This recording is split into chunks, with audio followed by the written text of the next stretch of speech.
பொள்ளாச்சியில் உள்ள மனநல காப்பகத்தில் ஆட்டிசம் குறைபாடு உள்ள இளைஞரை கொலை செய்ததாக புகார் எழுந்துள்ளது. இது தொடர்பாக விசாரணை நடத்துவதற்காக 6 தனிப்படைகள் அமைக்கப்பட்டுள்ளது.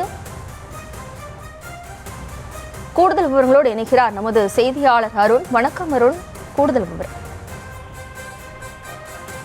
வணக்கம். அதாவது பொள்ளாச்சி அடுத்த மகாலிங்கபுரம் பகுதியில் இருக்கக்கூடிய தனியார் மனநல காப்பகம் மற்றும் சிறப்பு பள்ளி, இந்த பள்ளியில 23 பேர் மாணவர்களாக அங்கு தங்கி பயின்று வரக்கூடிய நிலையில கடந்த 15ஆம் தேதி முதல் அங்கு பயின்று வரக்கூடிய 22 வயது இளைஞர் ஒருவர் வருண் என்ற பெயர், அவர் காணாமல் போனதாக அந்த காப்பக நிர்வாகத்தினர் தெரிவித்திருக்கிறார்கள். இதை அடுத்து அந்த உறவினர்கள் மற்றும் பெற்றோர் நேரடி விசாரணையில் இறங்கிய நிலையில அந்த மாணவன் அடித்து கொலை செய்யப்பட்டது தெரிய வந்து தொடர்ந்து அவர்கள் காவல் நிலையத்தில் புகார் அளித்தார்கள்.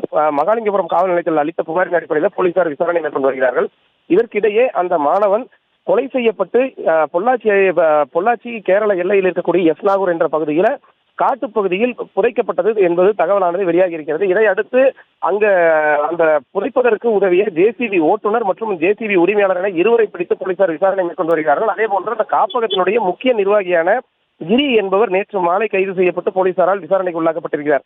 இந்த சூழல்ல அந்த காப்பகத்தினுடைய உரிமையாளர் கவிதா மற்றும் மற்றொருவரான ஷாஜி ஆகிய இருவரை பிடிப்பதற்கு 6 தனிப்படைகள் அமைக்கப்பட்டிருப்பதாக தற்போது காவல்துறையினர் தெரிவித்திருக்கிறார்கள். அதே வேளையில இன்றைய தினம் அந்த புதைக்கப்பட்ட இடத்திலிருந்து உடலை தோண்டி எடுத்து பிரேத பரிசோதனை செய்வதற்கான ஏற்பாடுகளை காவல்துறையினர் தீவிரப்படுத்தியிருந்தார்கள். அந்த பகுதியில் சாமியானா பந்தல் அமைத்து அங்கு போலீசார் குவிக்கப்பட்டு மோப்பனாய் அங்கு நிறுத்தப்பட்டிருந்தது. இதனிடையே அந்த முக்கிய குற்றவாளிகளை பிடிப்பதற்கு தாமதமாகும் என்ற அடிப்படையில் இன்று மாலைக்குள் குற்றவாளியை கைது செய்து விடுவோம், மாலை அல்லது நாளை காலை உடலை தோண்டி எடுப்போம் என காவல்துறையினர் தற்போது தெரிவித்திருக்கிறார்கள்.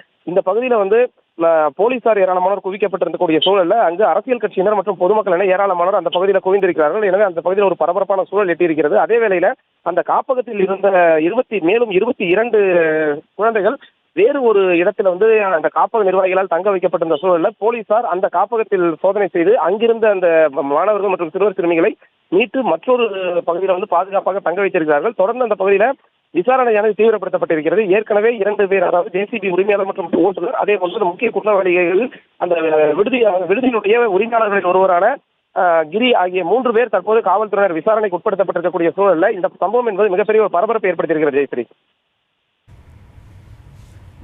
விவரங்களுக்கு நன்றி அருண்.